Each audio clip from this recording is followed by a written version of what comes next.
Before I share my story, let me ask you, what would you do if, while you were fighting for your life, your own children were fighting over your home?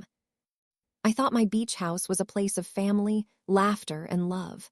But the day I woke up from a coma and learned what my children had done, I realized I had a choice. Let their greed tear us apart, or take back my story, one decision at a time. This isn't just a story about property or inheritance. It's about the moment you realize your legacy is more than what you leave behind. It's what you stand up for, even when your voice is weak. So settle in, and if you've ever wondered what you'd do in my shoes, hit that subscribe button. Because what I did next changed not just my family, but the way I see myself forever. The day I woke up from a coma and heard my children fighting over my beach house, I realized I'd spent my whole life building a home for people who'd forgotten what family really means. It started with a storm. Not the kind that rattles the windows and shakes the roof, but the kind that creeps in quietly, a headache that won't go away, a tiredness that seeps into your bones.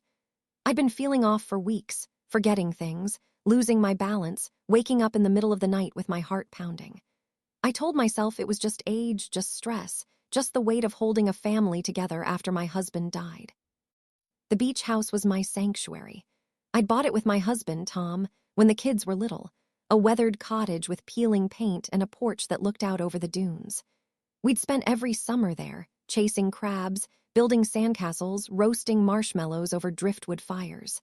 It was the place where we laughed the loudest, fought the hardest, and always found our way back to each other. After Tom died, the beach house became my anchor. I poured my grief into the garden, the kitchen, the faded blue shutters. I invited the kids, Sarah, Mark, and Jenny every summer, every holiday, every long weekend. I wanted them to have a place to come home to, a place to remember who they were, a place to remember us. But as the years passed, the visits grew less frequent. The kids got busy, jobs, marriages, children of their own. The beach house became a place for quick getaways, for borrowed weekends, for whispered arguments about who got which bedroom, who paid for repairs, who left the fridge empty. I tried to keep the peace, to remind them of the memories we'd made, the love we'd shared. But I could feel the cracks growing, the distance widening, the sense that I was holding on to something they'd already let go. The night before the storm, I called each of them, inviting them down for the weekend. Sarah said she had a work trip. Mark was taking his family to Disney. Jenny just sighed and said, "Maybe next month, Mom." I hung up, the ache in my chest growing. I made myself a cup of tea, sat on the porch, and watched the waves crash against the shore. I thought about Tom, about the life we'd built, about the children we'd raised. I wondered if I'd done enough, if I'd loved them enough, if I'd given them enough. The next morning, I woke up dizzy, the world spinning. I tried to stand, but my legs gave out. I remember the sound of the mug shattering on the floor, the taste of blood in my mouth, the distant wail of the ambulance. Then nothing. When I woke up, the world was bright and blurry. The hospital room smelled of bleach and fear, the sheets stiff and scratchy against my skin.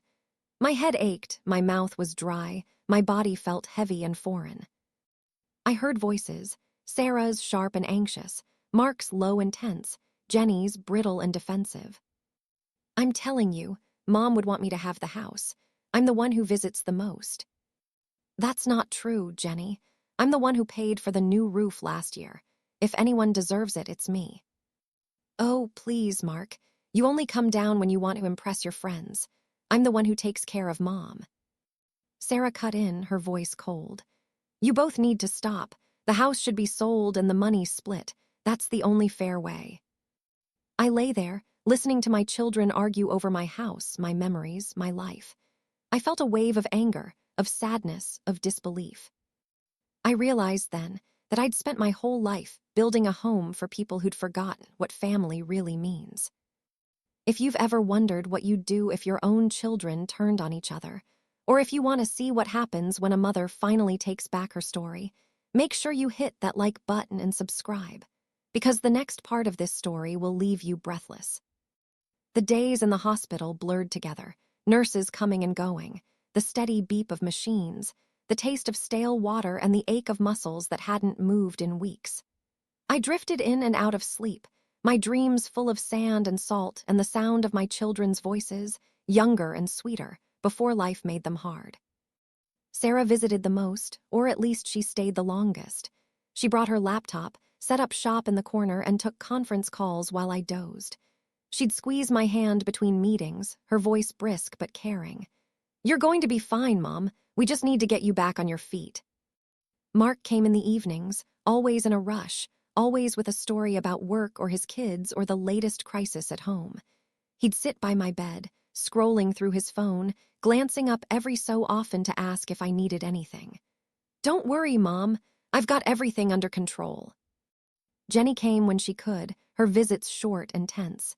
She'd bring flowers, fluff my pillows, fuss over the nurses. But I could see the worry in her eyes, the way she bit her lip, the way she avoided talking about the house. They never visited together. When one arrived, the other would leave, their conversations clipped, their hugs stiff.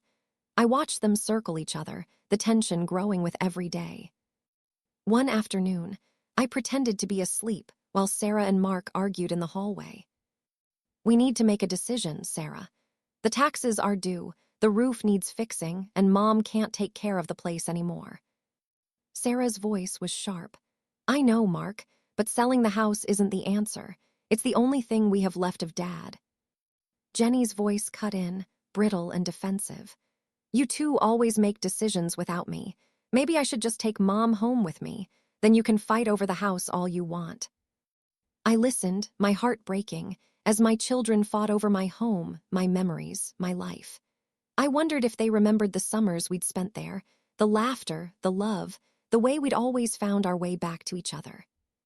I wondered if they remembered me. The doctors said I was lucky. The stroke had been mild, the recovery slow but steady. I worked with the physical therapist, relearning how to walk, how to hold a fork, how to write my name. I pushed myself, determined to get back to the beach house, to the life I'd built, to the family I still hoped to save. But every time I closed my eyes, I heard my children's voices, angry, bitter, full of blame. I realized then that coming home wouldn't be enough. I'd have to fight for my place in my own family. As my strength returned, so did my awareness. I started to notice the little things, the way Sarah would avoid my eyes when I asked about the house, the way Mark would change the subject when I mentioned the garden, the way Jenny's voice would tremble when she talked about the future. One morning, I overheard a conversation between Sarah and the social worker. I was supposed to be asleep, but the door was cracked, and their voices drifted in with the morning light. "We need to know if Mom has a will," Sarah was saying, her tone clipped. "She's not getting any younger, and the house is just sitting there. It's not fair for us to keep paying for it if she can't live there anymore." The social worker's voice was gentle. "Your mother is still recovering. Maybe give her some time before making any big decisions." Sarah sighed. "We don't have time. The taxes are overdue, and Mark is threatening to stop helping with the bills. Jenny wants to move Mom in with her, but she can barely take care of herself." I felt a wave of anger and sadness wash over me. My children were already dividing up my life, my home, my memories, before I was even out of the hospital bed. That afternoon, Mark came to visit. He brought me a bouquet of wildflowers, his smile forced. "How are you feeling, Mom?" he asked, sitting by my bed. I smiled, trying to keep my voice steady. "Better. The doctors say I might be able to go home soon." He nodded, glancing at his phone. "That's great. We've been talking about what to do with the house. It's a lot to manage, you know. Maybe it's time to think about selling." I looked at him, my heart pounding. "I'm not ready to let go, Mark. That house is all I have left of your father." He shrugged, his eyes cold. "We have to be practical, Mom. You can't live there alone, and none of us can afford to keep it up." I nodded, biting back tears. "We'll talk about it when I'm home." He patted my hand, his smile tight. "Of course, Mom, whatever you want." But I could see the impatience in his eyes, the way he was already moving on. Jenny visited that evening, her face drawn, her hands trembling. "Mom, I'm so glad you're getting better," she whispered, hugging me tight. "I've missed you." I hugged her back, feeling the weight of her worry, the fear in her voice. She sat by my bed, her eyes shining with tears. I don't want to lose the house, Mom. I don't want to lose you, but I can't fight them alone. I squeezed her hand, my voice gentle. You're not alone, Jenny. I'm still here. She nodded, wiping her eyes. Promise me you'll come home soon. I promise, I whispered, my heart breaking. That night I lay awake, listening to the sounds of the hospital, the distant beep of monitors, the soft footsteps of nurses, the hum of the air conditioner. I thought about my children, about the house, about the life I'd built. I realized then that I couldn't trust them to do the right thing, not without a little help. I decided that, when I got home, I would do something none of them expected. If you've ever wondered what a mother will do to protect her legacy, or if you want to see what happens when a family's secrets come to light, make sure you hit that like button and subscribe, because the next part of this story will leave you breathless. The day I was discharged from the hospital, the sky was a brilliant blue, the kind of day that made you believe in second chances. Ruth picked me up, her car full of flowers and get-well cards from neighbors and friends. She helped me into the passenger seat, her hand warm on my arm. You ready to go home? She asked, her voice gentle. I nodded, my heart pounding. I've never been more ready.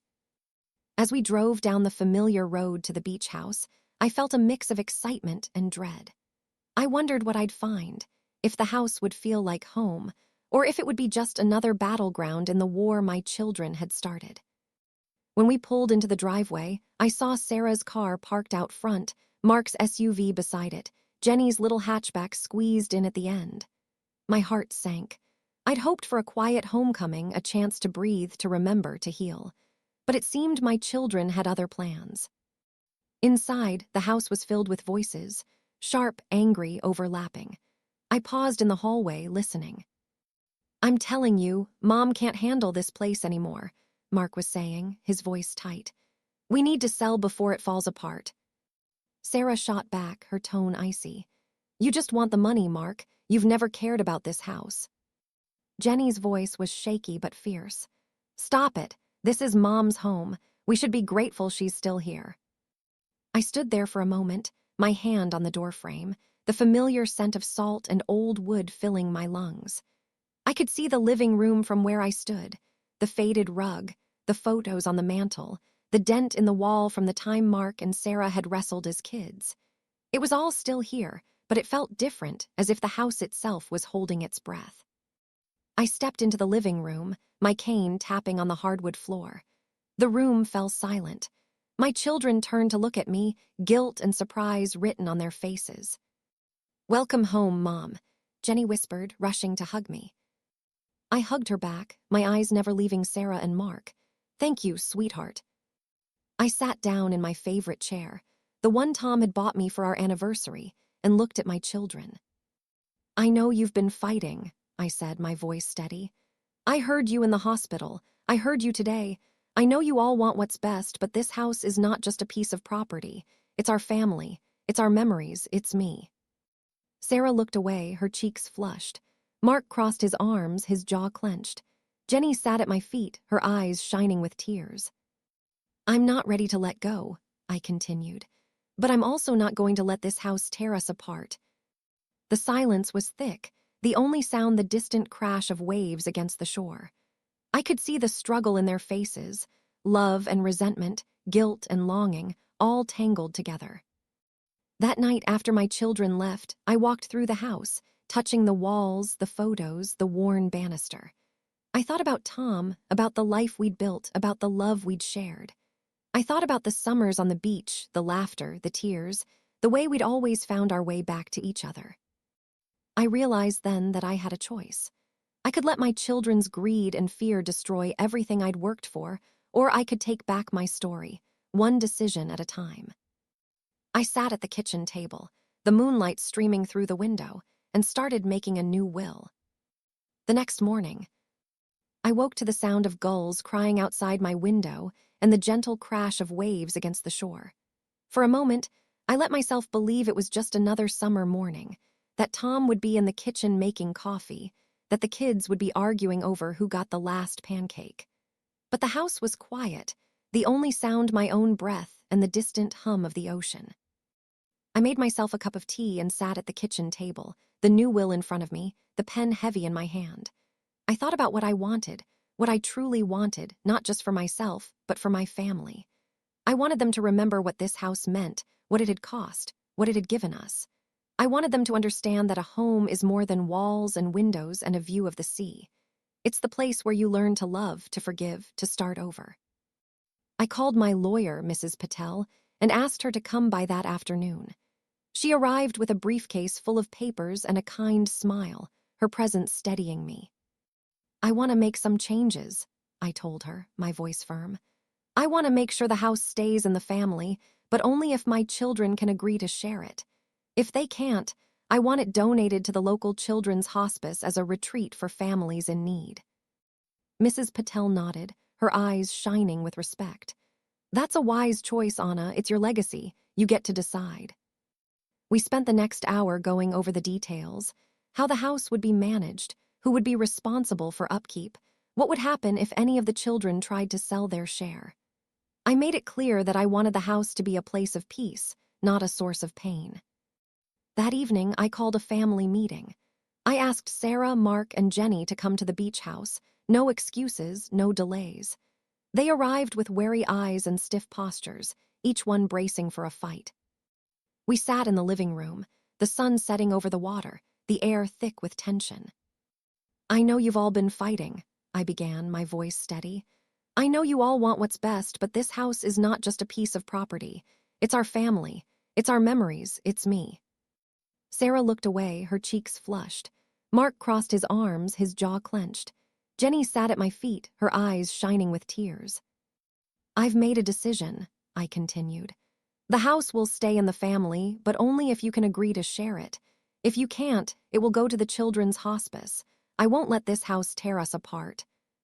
The silence was thick, the only sound the distant crash of waves against the shore. I could see the struggle in their faces, love and resentment, guilt and longing, all tangled together. After a long pause, Sarah spoke, her voice trembling. "I'm sorry, Mom, I forgot what this place means. I don't want to lose it. I don't want to lose you." Mark nodded, his eyes shining. "Me neither, I was scared. I didn't want to let go." Jenny hugged me, her tears wet on my shoulder. "I love you, Mom. I love this house. I love us." I hugged them all, feeling the weight of years lift from my shoulders. That night, as I sat on the porch watching the stars, I realized that sometimes the hardest thing you can do is let go of control and trust your family to find their way back to each other. And sometimes, the greatest gift you can give is the chance to start over. If you want to see what happens when a mother finally takes back her story, and if you believe family is worth fighting for, don't forget to like and subscribe. The next part of this story will show you just how far a mother's love can go. The days that followed our family meeting were tense, but different. For the first time in years, my children were forced to talk to each other, not just about chores or money, but about what really mattered. I watched as Sarah and Mark sat on the porch, their voices low, hashing out old grievances and new hopes. Jenny spent hours in the garden, her hands in the dirt, her face thoughtful as she worked through her own feelings. Neighbors started to notice the change. Mrs. Jenkins stopped by with a pie, her eyes full of curiosity. "I heard you had all the kids home, Anna. Everything all right?" I smiled, feeling a new kind of pride. "We're working on it, Mrs. Jenkins. Sometimes families have to break a little before they can come back together." She nodded, squeezing my hand. "You're a good mother. Don't let anyone tell you different." Word spread quickly through the small town. Some people called to offer support, others to gossip, a few to ask if I was really giving the house to charity. I kept my answers simple. "I'm making sure my wishes are respected. That's all anyone needs to know." Ruth and Leela were my lifelines. We met for coffee every week, sharing stories, offering advice, reminding each other that we were more than the worst thing that had ever happened to us. I joined a book club, started volunteering at the community center, found joy in helping others heal. One afternoon, I found Sarah and Mark sitting on the porch, a stack of old photo albums between them. They were laughing, pointing at pictures of themselves as children, covered in sand, grinning with missing teeth, arms around each other. Jenny joined them, her face softening as she looked at the photos. "I forgot how happy we were here," she whispered. Mark nodded, his voice thick. "Me too, I don't want to lose that." Sarah reached for my hand, her eyes shining. "Thank you, Mom, for fighting for us, for fighting for this house, for fighting for family." I hugged them all, feeling the weight of years lift from my shoulders. As the weeks passed, the house felt lighter, the laughter louder, the memories sweeter. The beach house became a place of healing, of forgiveness, of new beginnings. I realized then that sometimes the greatest legacy you can leave is not a house or a sum of money, but the chance for your family to find their way back to each other. If you believe in second chances, or if you want to see how a mother's love can change everything, don't forget to like and subscribe. The next part of this story will show you what happens when forgiveness finally takes root. As summer faded into fall, the beach house became a place of gathering again. My children started coming down on weekends, bringing their own families, filling the rooms with laughter and the smell of pancakes and sunscreen. The old wounds didn't disappear overnight, but they softened, replaced by new memories: bonfires on the sand, card games at the kitchen table, long walks along the shore. One Saturday, I watched from the porch as Sarah and Jenny built a sandcastle with Jenny's daughter, while Mark grilled burgers and told stories to his sons. I felt a wave of gratitude so strong it brought tears to my eyes. For the first time in years, I saw my family not as a collection of grievances and regrets, but as a living, breathing thing, messy, imperfect, but still full of love. Ruth and Leela visited often, bringing fresh bread and stories from town. We sat on the porch in the evenings, watching the sun sink into the sea, talking about the past and the future, about the ways we'd all changed. "I'm proud of you, Anna," Ruth said one night, her voice soft. "You did what most people wouldn't have the courage to do. You stood up for yourself and for your family." I smiled, squeezing her hand. I just wanted them to remember what matters. I wanted them to remember us. The new will was signed, witnessed, and filed away. I made sure each of my children had a copy, along with a letter explaining my decision. I told them that the house was theirs to share, but only if they could do so with love and respect. If not, it would go to the children's hospice, a place where families could heal and find hope. At first, there was resistance. Old habits die hard. But as the months passed, something shifted. Sarah started calling Jenny just to chat. Mark offered to help with repairs, even when it wasn't his turn. Jenny began planning family dinners, inviting everyone, insisting that we all sit together at the same table. One evening, as we sat around the fire pit, roasting marshmallows and telling stories, Mark turned to me, his eyes shining. "Thank you, Mom, for not giving up on us, for reminding us what family really means." Sarah nodded, her voice thick with emotion. "I'm sorry for the things I said, for the way I acted. I forgot what this house was really about." Jenny hugged me, her tears wet on my shoulder. "I love you, Mom. I love this house. I love us." I hugged them all, feeling the weight of years lift from my shoulders. As the stars came out and the waves whispered against the shore, I realized that healing isn't about forgetting the past. It's about honoring it, learning from it, and choosing to move forward with hope. I was still here, I was still standing, and I was ready for whatever came next. If you believe in the power of forgiveness, or if you want to see how a mother's love can bring a family back together, don't forget to like and subscribe. The final part of this story will show you what happens when a legacy is built on love, not just bricks and mortar. Sometimes, the things we build with our hands are nothing compared to what we build with our hearts. I never imagined that the beach house I poured my soul into would become the battleground for my children's fears and resentments, or that I'd have to fight for my own place in the family I created. But life has a way of testing us, of showing us who we are when everything we thought we could count on is suddenly at risk. If you've ever watched the people you love turn on each other, or if you've ever felt invisible in your own home, I hope you know you're not alone. I know what it's like to sit in the quiet after everyone's gone, to wonder if you did enough, if you loved enough, if you mattered enough. I know what it's like to feel the ache of old memories and the sting of new wounds, to want to hold on and let go at the same time. But I also know that healing is possible.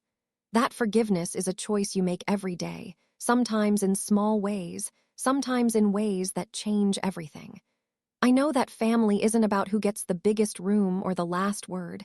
It's about who shows up, who listens, who tries again, even after the hardest fights. Would you have let your children fight it out, or would you have risked everything to remind them what really matters? Have you ever had to choose between keeping the peace and keeping your dignity? Tell me in the comments. I'd love to hear your story, because sometimes sharing our pain is the first step toward healing. If this story touched your heart, please give it a thumbs up, subscribe to my channel, and share it with someone who might need a little hope tonight. Your support means more than you know.